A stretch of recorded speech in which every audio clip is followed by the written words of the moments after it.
En 58 avant notre ère, Jules César reçoit du Sénat romain le commandement de 4 légions et l'autorité sur la Gaule cisalpine, la Gaule transalpine et l'Illyrie. Ce général ambitieux, criblé de dettes et en quête de gloire, vient de terminer son consulat à Rome. Il a 42 ans et rêve de surpasser les exploits militaires de Pompée. La Gaule va lui offrir cette opportunité sur un plateau d'argent. Rome contrôle déjà la Gaule transalpine, aussi appelée Gaule narbonnaise, depuis près d'un siècle. Cette province s'étend du sud de la France actuelle jusqu'à la Méditerranée. Mais au-delà, vers le nord et l'ouest, s'étend un immense territoire peuplé de dizaines de nations celtes que les Romains appellent simplement la Gaule chevelue. Ces territoires correspondent grossièrement à la France actuelle, plus la Belgique, le Luxembourg, une partie de la Suisse, des Pays-Bas et de l'Allemagne. Des millions de Gaulois y vivent, répartis en près de 64 peuples différents qui parlent des dialectes celtes, adorent leurs propres dieux et se font régulièrement la guerre entre eux. La Gaule n'est pas un pays uni. Les Éduins détestent les Arvernes. Les Séquanes s'allient aux Germains contre leurs voisins. Les Belges du Nord regardent avec mépris les Aquitains du Sud. Cette fragmentation va devenir l'arme secrète de César. Mais en ce printemps 58, le proconsul romain ne cherche pas encore à conquérir toute la Gaule. Il veut d'abord s'enrichir et bâtir sa réputation. L'occasion se présente rapidement. Le 24 mars 58 avant notre ère, 368 000 Helvètes se rassemblent sur les rives du Rhône près de Genève. Ce peuple germanique, installé sur le plateau suisse, a décidé de tout abandonner. Pressés par les Germains dariovistes depuis l'Est, ils ont brûlé leurs villages, détruit leurs récoltes et chargé leurs chariots. Direction: la Saintonge, sur la côte atlantique, à plus de 800 km de là. Pour y arriver, ils doivent traverser le territoire de peuples gaulois, dont certains sont alliés de Rome. César apprend la nouvelle à Rome. Il bondit sur son cheval et fonce vers le nord en seulement 8 jours, une vitesse extraordinaire pour l'époque. Arrivé à Genève, il fait détruire le pont sur le Rhône et ordonne à ses légionnaires de creuser des fossés le long du fleuve sur près de 30 km. Les Helvètes tentent de négocier un passage pacifique. César refuse. Ils essaient alors de forcer le passage par la force. César les repousse. Finalement, les Helvètes contournent l'obstacle en passant par le territoire des Séquanes, avec leur accord. César utilise ce détour comme prétexte pour intervenir. Il affirme protéger les Éduins, alliés traditionnels de Rome, que les Helvètes menacent. En réalité, il voit là une chance de gloire militaire. Il mobilise 6 légions supplémentaires levées en Gaule cisalpine et se lance à leur poursuite avec 40 000 hommes. Pendant des semaines, les deux armées jouent au chat et à la souris dans la campagne gauloise. Les Helvètes pillent les récoltes des Éduins, les légions romaines les harcèlent. La confrontation décisive survient près de Bibracte, un important oppidum éduin situé près de l'actuel Autun. Les Helvètes, épuisés et à court de vivres, n'ont plus le choix. Ils doivent combattre. César range ses 4 légions de vétérans sur 3 lignes au milieu d'une colline, avec les 2 légions de nouvelles recrues au sommet. La cavalerie est envoyée harceler l'ennemi. La bataille commence vers midi. Les Helvètes forment un mur de boucliers et avancent méthodiquement. Les légionnaires romains lancent leurs javelots, les fameux pilum, qui perforent les boucliers ennemis et les rendent inutilisables. Les Gaulois abandonnent leurs boucliers et continuent le combat. Pendant 6 heures, les deux armées s'affrontent dans un corps à corps brutal. Les Helvètes tiennent bon. Mais alors que la bataille semble équilibrée, les Boïens et les Thulinges, alliés des Helvètes, attaquent le flanc romain. César réagit immédiatement. Il détache sa 3e ligne pour contrer cette attaque surprise. Les Romains se battent maintenant sur 2 fronts. La bataille devient un carnage. Finalement, vers le soir, les Helvètes craquent. Ceux qui survivent fuient vers leurs chariots où les femmes et les enfants attendent. Le combat continue encore pendant la nuit autour de ce camp improvisé. À l'aube, les Helvètes survivants se rendent. César fait recenser les prisonniers. Sur les 368 000 personnes qui avaient quitté leur territoire, seulement 110 000 rentrent chez elles. César les renvoie en Helvétie. Il ne veut pas laisser ce territoire vide de peur que les Germains ne s'y installent, mais il garde les Boïens, environ 20 000 personnes, qu'il place sous la dépendance des Éduins près de la Loire. Cette première victoire fait grand bruit. Presque tous les peuples de Gaule envoient des ambassadeurs féliciter César. Certains viennent sincèrement, d'autres par calcul politique. Ces députés lui parlent alors d'un problème plus grave, Arioviste et ses Germains. Arioviste, chef des Suèves, est un problème que les Gaulois se sont créés eux-mêmes. Quelques années plus tôt, les Séquanes, en guerre contre les Éduins, avaient appelé ce chef de guerre germain à leur aide.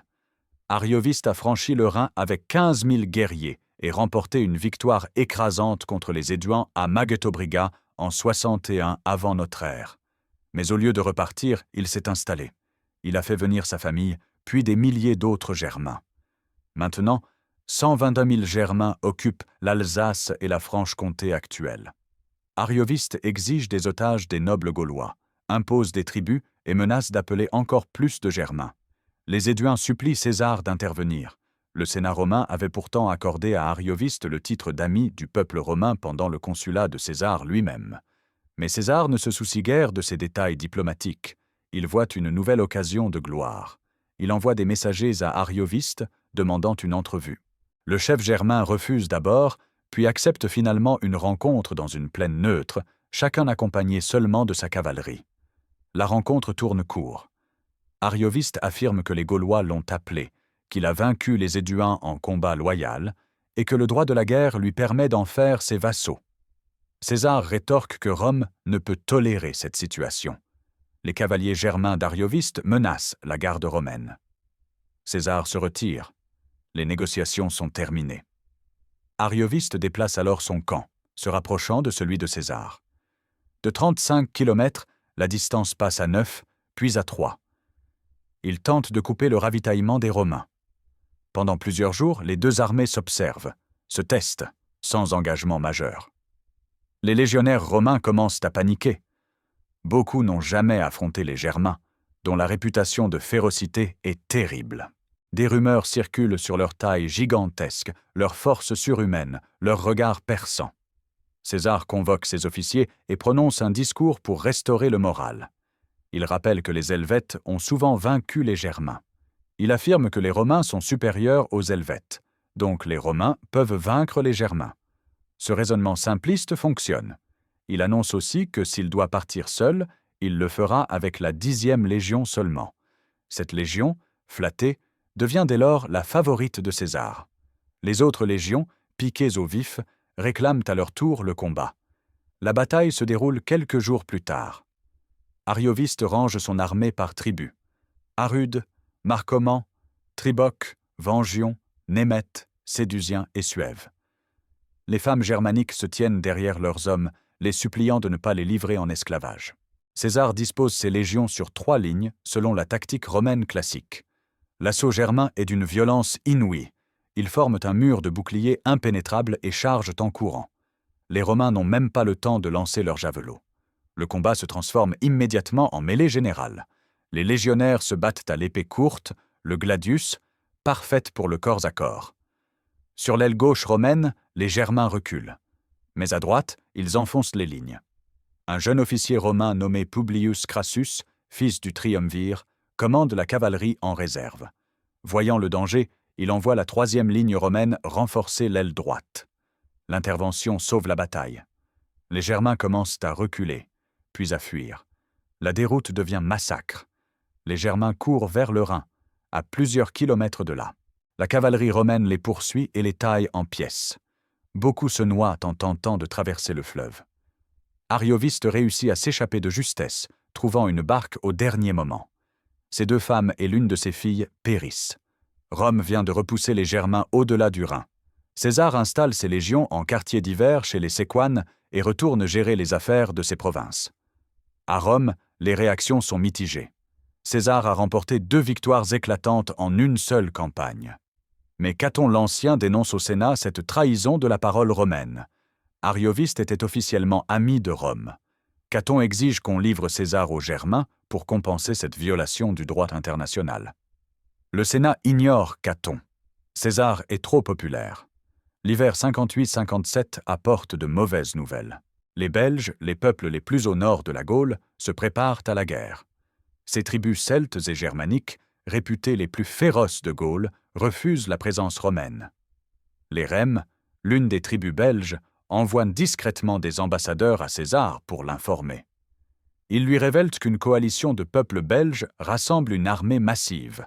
Les Bellovaques fournissent 60 000 hommes, les Suéciens 50 000, les Nerviens 50 000, les Atrébates 15 000, les Ambiens 10 000, les Morins 25 000, les Ménapes 9 000, les Calettes 10 000, les Véliocas 10 000, les Viromanduans 10 000, les Atuatuques 19 000, les Condruzes, Éburons, Caéroses et Pémanes, environ 40 000. Total, près de 300 000 guerriers. César réagit rapidement. Il lève 2 nouvelles légions en Gaule cisalpine et marche vers le nord au printemps 57 avec 8 légions, soit environ 40 000 légionnaires plus les auxiliaires. Il pénètre en territoire belge et installe son camp près de la rivière Aisne. Les Rèmes, fidèles à leurs promesses, se rangent du côté romain. Les Belges arrivent et tentent d'abord de prendre Bibrax, ville des Rèmes. César envoie des archers et des frondeurs numides pour soulager la ville. Les Belges abandonnent le siège et se tournent vers le camp romain. Ils tentent de traverser l'Aisne. César les en empêche avec sa cavalerie et ses archers. Pendant plusieurs jours, les 2 armées s'observent de part et d'autre de la rivière. Ni l'un ni l'autre ne veut prendre le risque d'attaquer. Les Belges commencent à manquer de vivres. Leurs chefs se disputent. Chaque tribu veut rentrer défendre son propre territoire. Une nuit, ils lèvent le camp dans le désordre et se retirent. César attend l'aube pour être sûr qu'il ne s'agit pas d'un piège. Au matin, il envoie sa cavalerie et 3 légions les poursuivre. Les Belges en retraite sont rattrapés. La cavalerie romaine les charge par l'arrière. C'est un carnage. Des milliers de Belges sont massacrés sans pouvoir se défendre. César soumet ensuite les Suéciens et les Bellovaques. Ces derniers, les plus puissants des Belges, acceptent de se rendre après que les Éduins, leurs vieux clients, intercèdent en leur faveur. Mais les Nerviens, réputés les plus courageux et les plus farouches des Belges, refusent de négocier.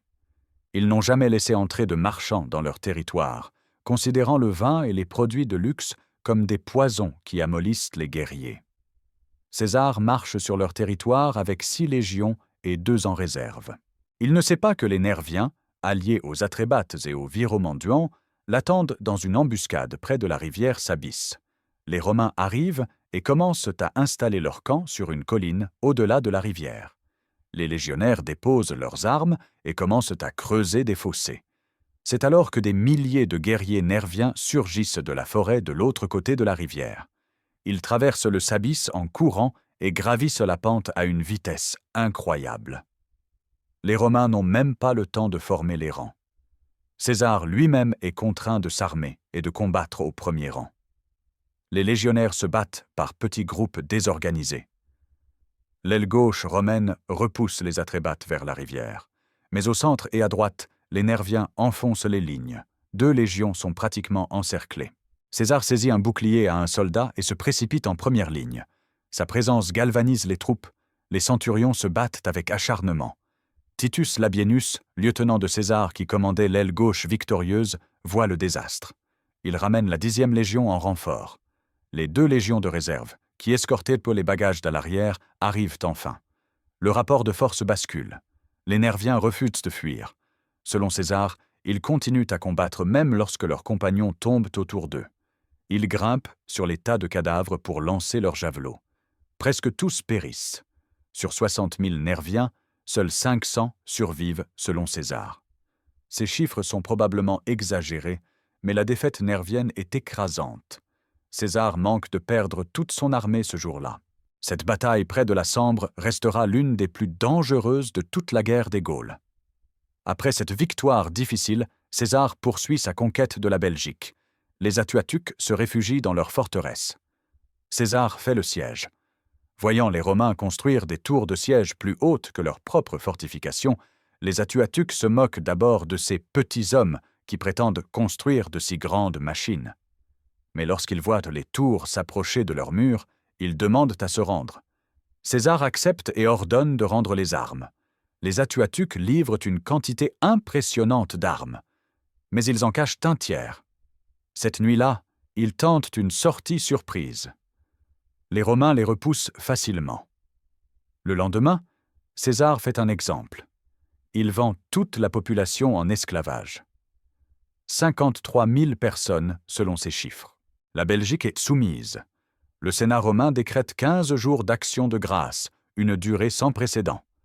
En 56 avant notre ère, César envoie son jeune légat Publius Crassus avec la 7e légion hivernée chez les Andes, sur la côte atlantique près de l'actuel Angers. Crassus manque de blé pour nourrir ses troupes pendant l'hiver.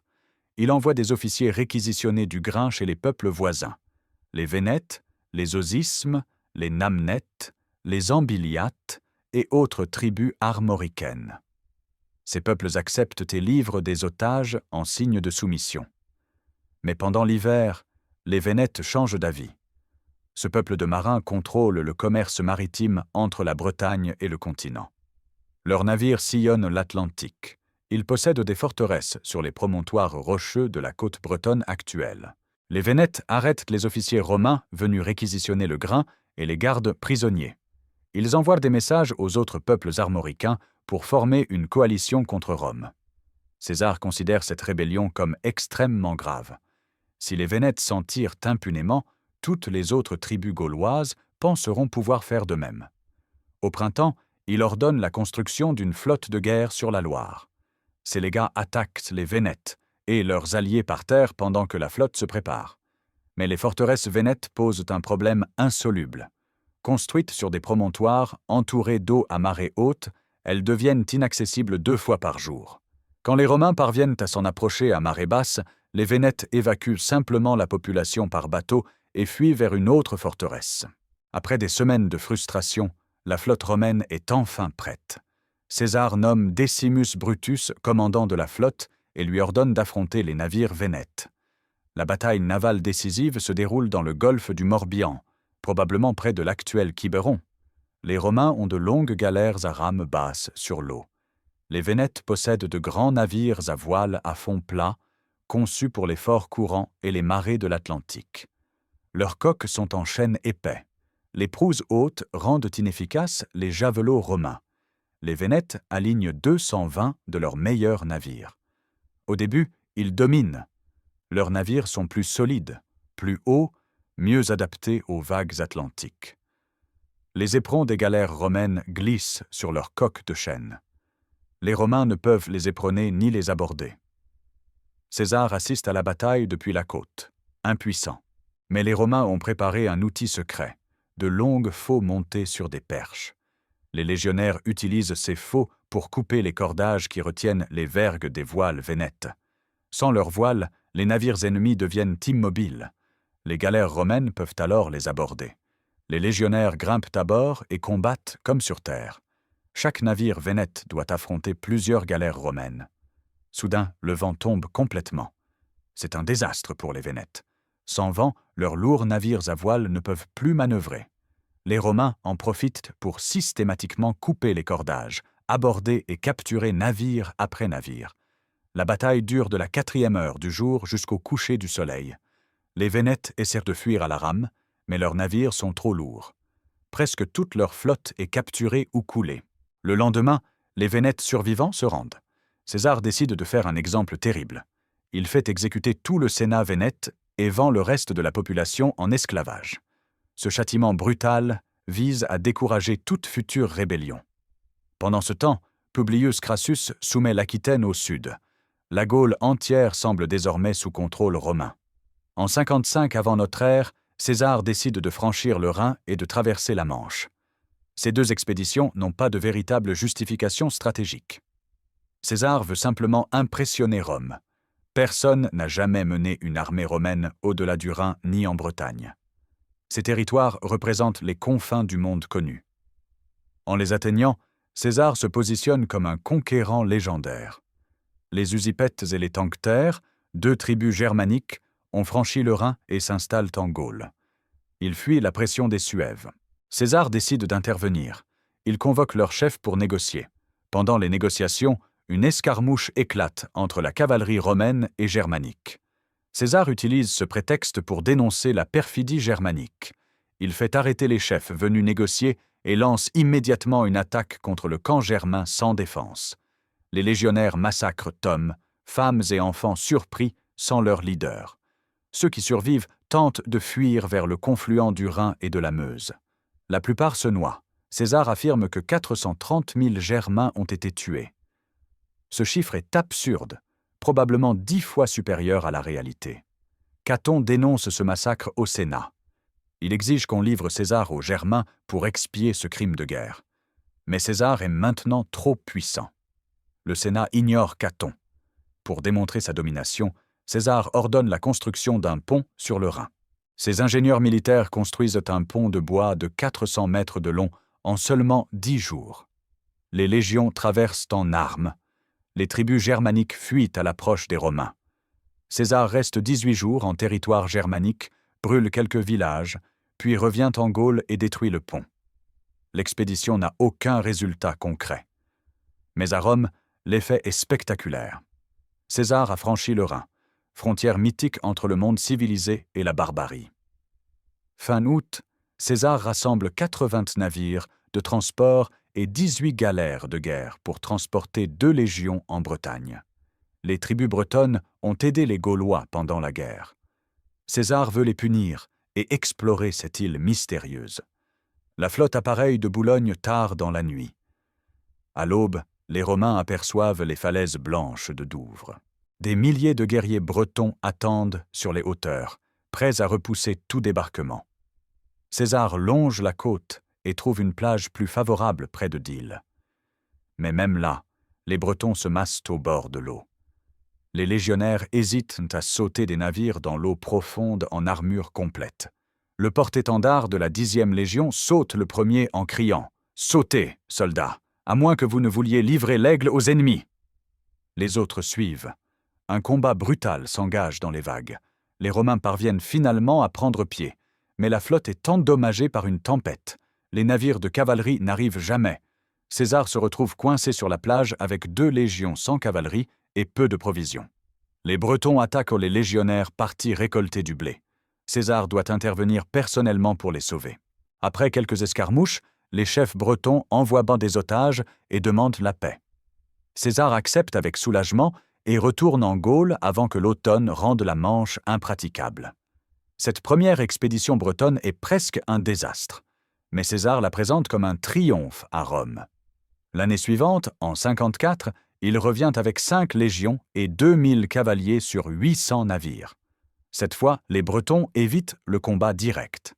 César avance dans l'intérieur et franchit la Tamise. Il attaque l'oppidum de Cassivellaunus, le chef breton qui coordonne la résistance. Après quelques batailles, Cassivellaunus accepte de payer un tribut et de livrer des otages. César retourne en Gaule. Ses expéditions bretonnes n'apportent rien de concret. La Bretagne ne sera conquise qu'1 siècle plus tard sous l'empereur Claude. Mais pour César, l'objectif est atteint. Il est le premier Romain à avoir mené une armée en Bretagne. Sa gloire en est décuplée. L'hiver 54-53 est catastrophique pour les Romains. Les récoltes ont été mauvaises. César doit disperser ses légions dans plusieurs camps pour trouver assez de grains. Cette dispersion est une erreur fatale. Les Éburons, menés par leur chef Ambiorix, attaquent le camp où hivernent les légions de Sabinus et Cotta. Ambiorix envoie un message. Les Germains ont franchi le Rhin par milliers et attaquent tous les camps romains. Il conseille aux 2 légats d'évacuer leur camp et de rejoindre les autres légions avant d'être encerclés.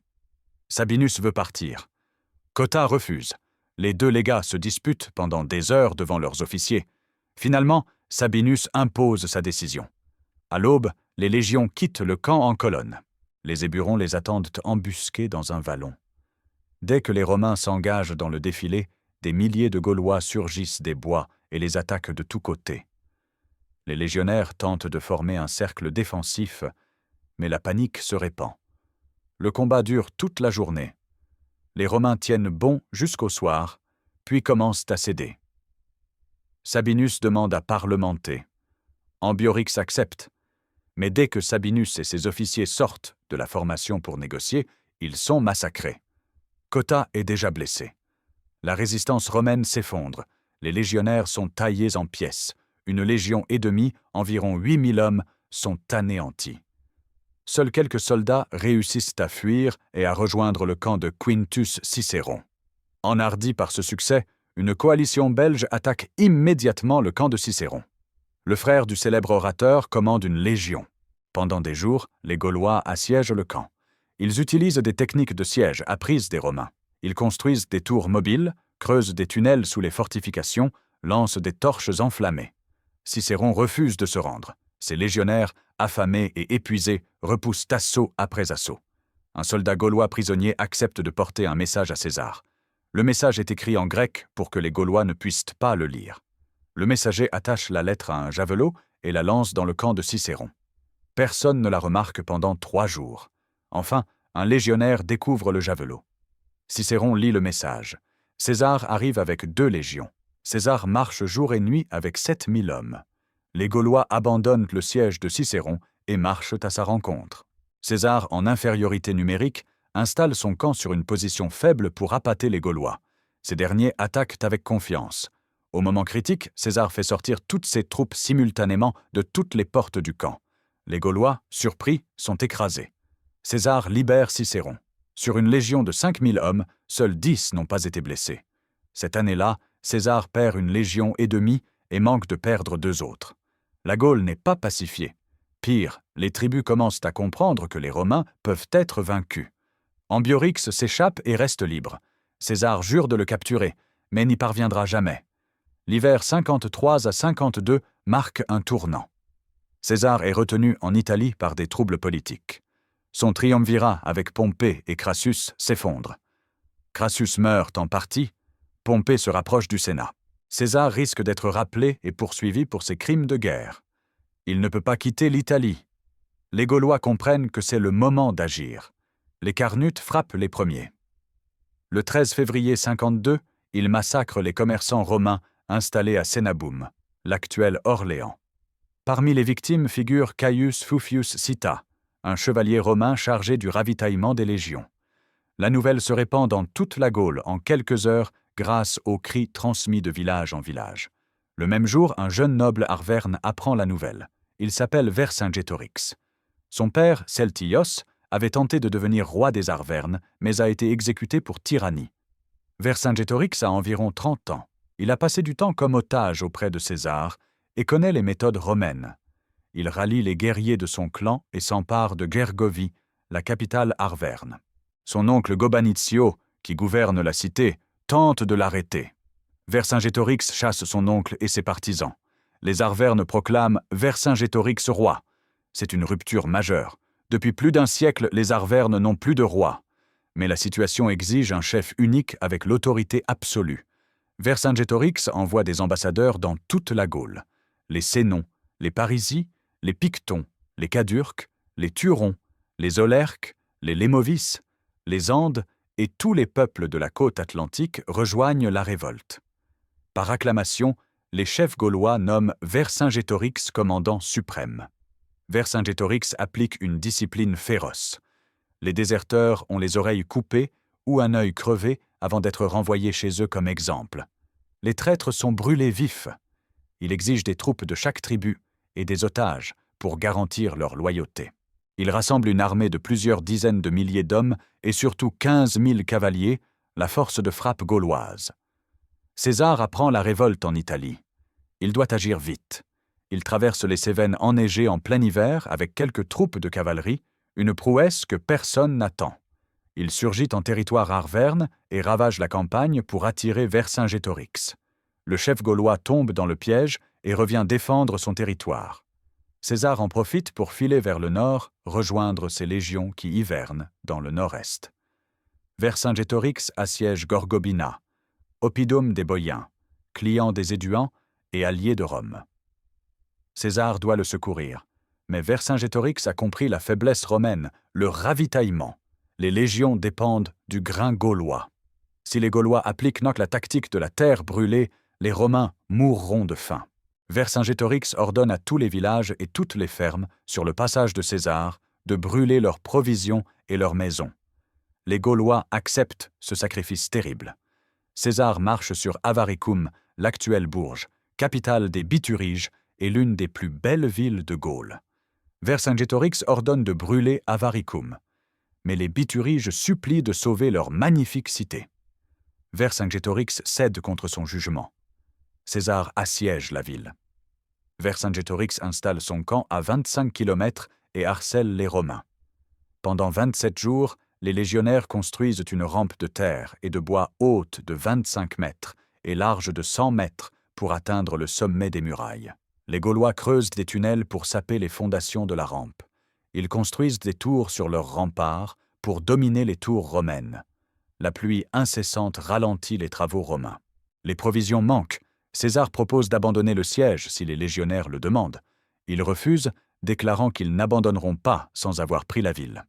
Un soir de tempête, alors que les défenseurs se réfugient à l'intérieur, les Romains lancent l'assaut final. Ils prennent la ville en quelques heures. César laisse ses soldats massacrer la population. Sur 40 000 habitants, seuls 800 échappent au carnage. Vercingétorix transforme ce désastre en opportunité. Il rassemble son armée et prononce un discours. Il admet son erreur d'avoir épargné Avaricum. Il affirme qu'il va unir toute la Gaule et chasser les Romains. Les chefs gaulois le confirment comme commandant suprême. La révolte s'étend. Même les Éduans, les plus fidèles alliés de Rome, rejoignent Vercingétorix. César divise son armée. Il envoie Labienus avec 4 légions vers le nord pour soumettre les Sénons et les Parisis. Lui-même marche vers le sud avec 6 légions pour attaquer Gergovie, capitale des Arvernes perchée sur un plateau. Vercingétorix a choisi son champ de bataille. Gergovie est pratiquement imprenable. César installe 2 camps, un grand et un petit, reliés par un fossé. Pendant des jours, les 2 armées s'observent. César tente quelques assauts, tous repoussés. Les Éduans, officiellement toujours alliés de Rome, envoient 10 000 hommes en renfort. Mais en route, ses troupes se révoltent et rejoignent Vercingétorix. César comprend qu'il doit agir vite avant que toute la Gaule ne se retourne contre lui. Il décide d'un assaut risqué. Il ordonne à Labienus de faire diversion sur un camp gaulois situé sur une colline au sud de Gergovie. L'objectif est de s'emparer de la colline, pas d'attaquer la ville elle-même. Mais les légionnaires, emportés par l'ardeur du combat, poursuivent les Gaulois jusqu'aux murailles de Gergovie. Vercingétorix envoie des renforts. Toute la population de Gergovie se précipite sur les remparts. Les femmes jettent leurs bijoux et offrent leur poitrine nue du haut des murailles, suppliant les Romains de les épargner si elles se rendent. C'est un piège. Dès que les légionnaires se rapprochent, les Gaulois sortent en masse et les attaquent. César envoie la 10e légion pour couvrir la retraite. Le combat tourne au désastre. César perd 46 centurions et près de 700 légionnaires. Pour une bataille de la guerre des Gaules, ces pertes sont énormes. Pire, le moral des troupes est brisé. Le lendemain, César range son armée devant le camp pour offrir la bataille. Vercingétorix refuse de descendre. César comprend qu'il ne peut pas prendre Gergovie. Il lève le siège et part rejoindre Labienus. C'est la première véritable défaite de César en Gaule. La nouvelle électrise toute la résistance gauloise. Les Éduins se révoltent officiellement et massacrent les Romains présents à Noviodunum. Ils capturent les otages gaulois que César détenait, les chevaux de réserve et le trésor de guerre. César se retrouve isolé au cœur d'une Gaule entièrement soulevée. Vercingétorix rassemble tous les chefs gaulois à Bibracte. Il est proclamé généralissime avec autorité totale. Tous les peuples gaulois, sauf les Rèmes et les Lingons, rejoignent la révolte. Vercingétorix dispose maintenant de 81 000 fantassins et 15 000 cavaliers. Il décide d'attaquer César pendant sa retraite vers la Gaule narbonnaise. César marche vers le sud avec 10 légions. Vercingétorix le poursuit. Les 2 armées avancent parallèlement, séparées par quelques kilomètres. Vercingétorix convoque ses chefs de cavalerie. Il affirme que les Romains fuient la Gaule. Il ordonne à sa cavalerie de harceler la colonne romaine, d'attaquer les bagages et de ralentir leur progression. La cavalerie gauloise, la meilleure d'Europe, attaque par 3 colonnes. Mais César a recruté des cavaliers germains. Ces guerriers d'outre-Rhin sont supérieurs même aux Gaulois. César envoie sa cavalerie, germains en tête, affronter les Gaulois. Le combat dure plusieurs heures. Finalement, les Germains enfoncent l'aile gauche gauloise. Les cavaliers gaulois paniquent et fuient. Les Germains les poursuivent jusqu'au camp gaulois. Vercingétorix doit engager son infanterie pour sauver sa cavalerie. Cette défaite de cavalerie change tout. Vercingétorix perd sa mobilité. Il ne peut plus harceler César efficacement. Pire, le moral des chefs gaulois est ébranlé. Vercingétorix décide alors d'une stratégie défensive. Il choisit Alésia. Alésia est un oppidum situé sur le mont Auxois, en Bourgogne actuelle. La colline s'élève à 150 mètres au-dessus des plaines environnantes. 2 rivières coulent de chaque côté. C'est une position défensive idéale. Vercingétorix y rassemble 80 000 guerriers.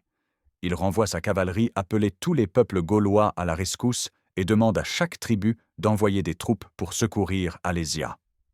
César arrive et évalue la situation. Il ne peut pas prendre Alésia par assaut. Les murailles sont trop fortes, la position trop élevée. Il décide d'assiéger les assiégeants. Il ordonne la construction de fortifications tout autour d'Alésia. Les légionnaires creusent un fossé de 17 km de circonférence. Derrière le fossé, ils construisent un rempart de 4 mètres de haut avec palissade et tours de guet tous les 25 mètres. Vercingétorix observe ces travaux avec inquiétude.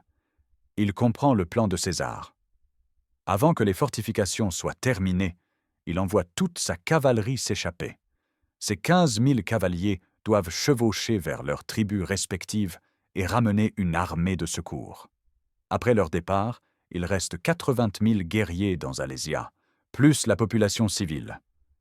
César ne se contente pas d'encercler Alésia. Il construit une deuxième ligne de fortification tournée vers l'extérieur pour se protéger de l'armée de secours quand elle arrivera. Cette ligne externe fait 21 km. Entre les 2 lignes, les Romains creusent des fossés remplis d'eau, plantent des pieux acérés, camouflés, créent des trous de loup avec des pointes de fer au fond. Ils installent des branches épineuses enchevêtrées appelées stimuli. Les légionnaires travaillent jour et nuit pendant des semaines. Dans Alésia, la nourriture commence à manquer. Vercingétorix rationne le blé. Les semaines passent. L'armée de secours ne vient pas. Le chef Arverne réunit ses officiers. Il faut prendre une décision terrible. Il chasse toute la population civile d'Alésia, femmes, enfants et vieillards, pour économiser les provisions. Ces malheureux descendent vers les lignes romaines en suppliant qu'on les laisse passer. César refuse. Il reste coincé entre les murailles d'Alésia et les fortifications romaines. Il meurt de faim sous les yeux des 2 armées. Après un mois de siège, l'armée de secours arrive enfin. Selon César, 240 000 fantassins et 8 000 cavaliers convergent vers Alésia sous les ordres de Commios l'Atrébate, Vercassivellaunus, le cousin de Vercingétorix, Viridomar l'Éduin et Éporédorix. Ces chiffres sont probablement exagérés, mais l'armée gauloise est massive. César se retrouve pris entre 2 armées gauloises avec seulement 60 000 hommes. Les Gaulois attaquent d'abord avec leur cavalerie. Elle est repoussée par les cavaliers germains de César. Le lendemain, à minuit, l'armée de secours se glisse silencieusement vers les fortifications romaines. Dans Alésia, Vercingétorix entend les cris de guerre. Il lance ses troupes contre les fortifications intérieures. Les Romains doivent combattre sur 2 fronts simultanément. Le combat dure toute la nuit. À l'aube, les Gaulois se retirent sans avoir percé. Le 3e assaut est le plus dangereux. Vercassivelaunus, avec 60 000 hommes, attaque le camp romain du nord, le point le plus faible car les fortifications n'ont pas pu être complétées là-bas à cause du terrain. Labienus commande ce secteur avec 2 légions. Les Gaulois comblent les fossés avec des fascines, arrachent les palissades, démolissent les remparts. Labienus envoie un messager à César. Il ne peut pas tenir. César envoie d'abord 6 cohortes en renfort sous Decimus Brutus, puis 7 autres sous Caius Fabius. Finalement, voyant que ses lieutenants ne suffisent pas, il prend lui-même 4 cohortes et la cavalerie germaine. Il fait un détour pour frapper l'arrière des Gaulois qui attaquent Labienus. César arrive au galop avec sa cape rouge flottant au vent. Les légionnaires le reconnaissent et redoublent d'ardeur. Les Gaulois voient cette cape écarlate dans leur dos et paniquent. La cavalerie germaine charge et transforme la retraite en déroute. L'armée de secours s'effondre. Les 240 000 Gaulois fuient dans toutes les directions. Les Germains les poursuivent et les massacrent. Dans Alésia, Vercingétorix observe le désastre. Il sait que tout est perdu. Le lendemain, il convoque un conseil. Il déclare qu'il n'a pas entrepris cette guerre pour son intérêt personnel, mais pour la liberté de la Gaule. Puisque la fortune leur a été contraire, il s'offre aux Romains. Les chefs peuvent le livrer vivant ou mort, comme ils préfèrent. Des ambassadeurs sont envoyés à César.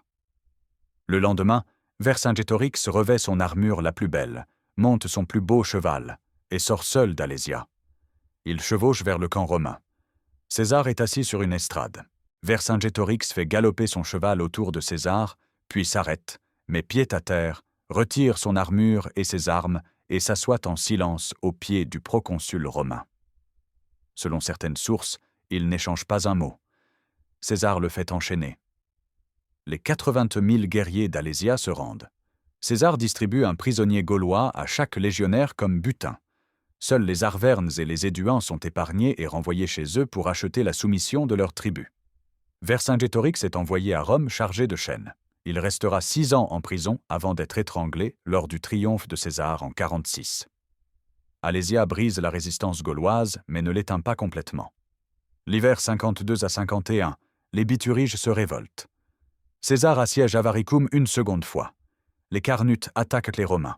Les Bellovaques refusent de se soumettre. César mène campagne après campagne pour soumettre chaque tribu récalcitrante. En 51, Ambiorix et les Éburons tentent une dernière fois de résister. César ne peut pas les capturer. Il prend une décision radicale. Il annonce publiquement que le territoire des Éburons est libre de pillage. Toutes les tribus voisines, et même les Germains de l'autre côté du Rhin, sont invités à venir piller, brûler et massacrer. Des dizaines de milliers de guerriers traversent le Rhin pour participer au carnage. Le territoire des Éburons est dévasté. Le peuple lui-même disparaît presque complètement. Ambiorix s'échappe une dernière fois et disparaît de l'histoire. Les dernières poches de résistance se situent en Aquitaine. Drapes et Lucterios mènent une guérilla contre les garnisons romaines. Caius Caninius les poursuit avec 2 légions.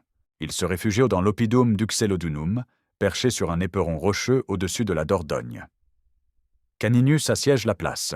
César arrive en personne pour diriger le siège. Uxellodunum possède une source au pied de la falaise. Les défenseurs descendent chercher de l'eau chaque jour. César comprend que tant qu'ils ont de l'eau, ils ne se rendront jamais. Il ordonne de détourner la source.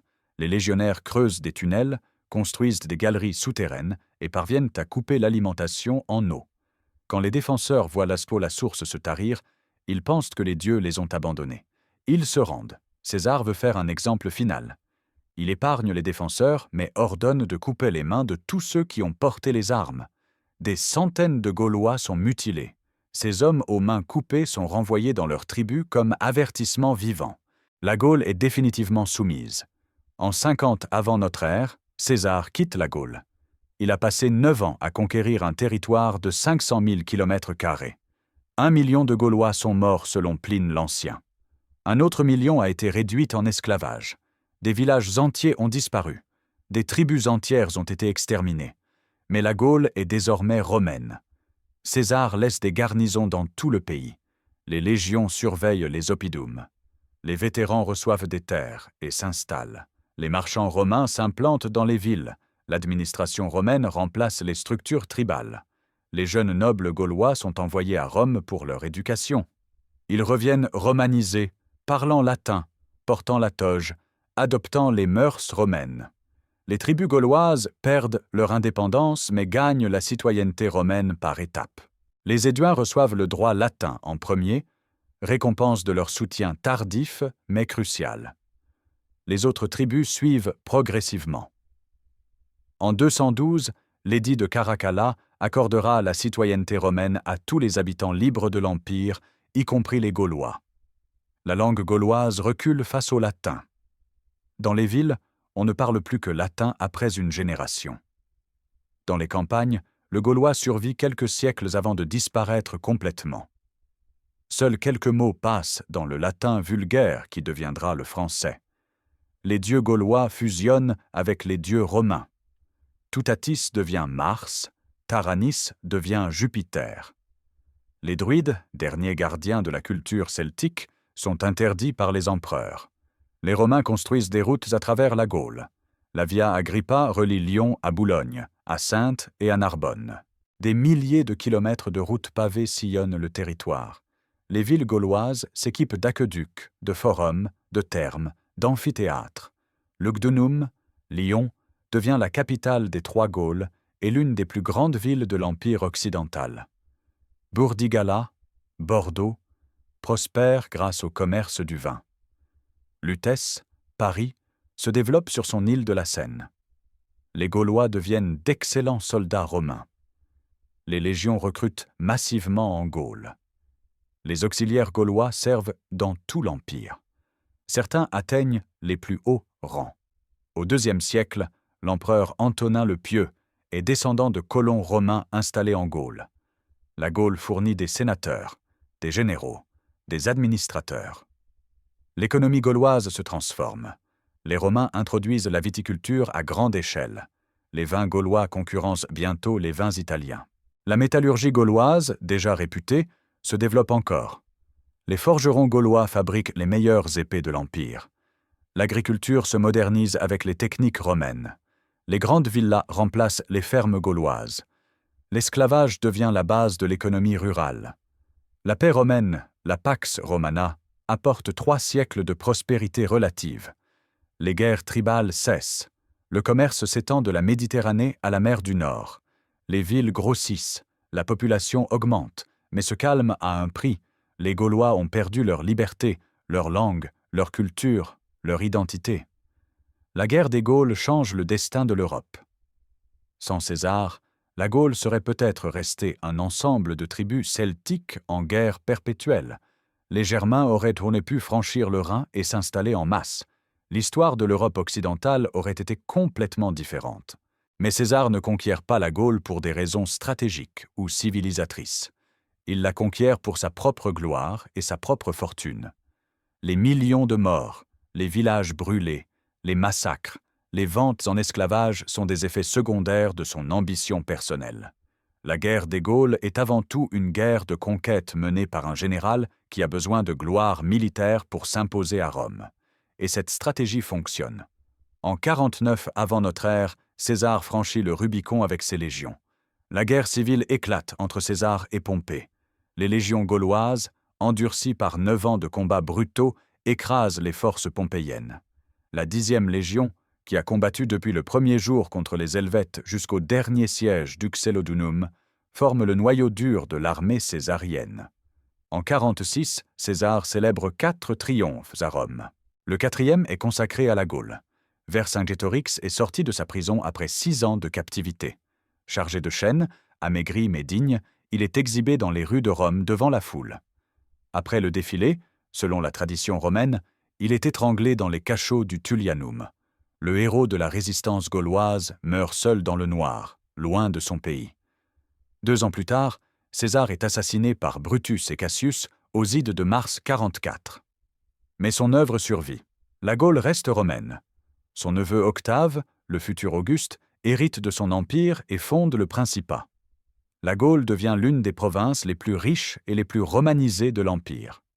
L'intégration de la Gaule dans le monde romain crée les conditions de l'Europe médiévale et moderne. Quand l'Empire romain d'Occident s'effondre au 5e siècle, les Francs s'installent en Gaule. Mais ces Germains adoptent la langue latine, la religion chrétienne et les structures administratives romaines. La France naît de cette fusion entre les Francs germaniques et la Gaule romanisée. Le français n'est rien d'autre que du latin vulgaire parlé en Gaule et transformé au fil des siècles. L'Europe occidentale moderne doit son unité linguistique et culturelle relative à la romanisation. L'Espagne, la France, l'Italie, le Portugal partagent une origine latine commune. Le droit romain forme la base des systèmes juridiques européens. L'alphabet latin est utilisé dans toute l'Europe occidentale. Le christianisme, religion de l'Empire romain tardif, domine l'Europe pendant 15 siècles. Rien de tout cela n'aurait existé sans les 8 années de guerre brutale menées par César en Gaule. Un homme, motivé par l'ambition personnelle et criblé de dettes, transforme accidentellement le destin d'un continent. Les millions de Gaulois morts dans cette guerre ne l'ont jamais voulu. Vercingétorix n'a jamais imaginé en se rendant à Alésia qu'il deviendrait un symbole national français 19 siècles plus tard. Les légionnaires romains qui ont creusé les fossés autour d'Alésia ne savaient pas qu'ils préparaient l'Europe moderne. L'histoire est souvent le résultat d'accidents et d'ambitions personnelles plutôt que de grands desseins. César voulait simplement s'enrichir et surpasser Pompée. Il a fini par créer les fondations de l'Europe occidentale. Les Gaulois voulaient simplement préserver leur indépendance et leur mode de vie. Ils ont fini romanisés, latinisés, transformés en gallo-romains qui ne se souvenaient même plus de leurs ancêtres celtes. 3 siècles après César, au IIIe siècle de notre ère, personne en Gaule ne parle plus gaulois couramment. Les druides ont disparu. Les oppidas sont abandonnés. Les tribus n'existent plus. La Gaule est devenue une province romaine, prospère et pacifique. Les descendants de ceux qui ont combattu à Alésia servent dans les légions romaines et meurent aux frontières de l'Empire, en Bretagne, en Germanie, en Orient, défendant Rome contre les barbares. Quand l'Empire s'effondre enfin au Ve siècle, c'est toute une civilisation qui disparaît. Les routes tombent en ruine, les aqueducs se brisent, les villes rétrécissent, les bâtiments romains servent de carrières.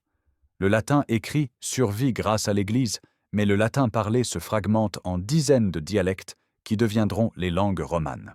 La France médiévale émergera de ces ruines, mélange complexe d'héritages celtes, romains et germaniques.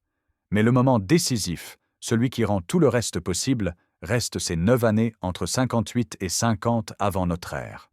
9 années pendant lesquelles un général ambitieux conquiert méthodiquement un territoire immense, massacre ou asservit des millions de personnes et détruit une civilisation millénaire. 9 années qui changent le destin de l'Europe pour toujours.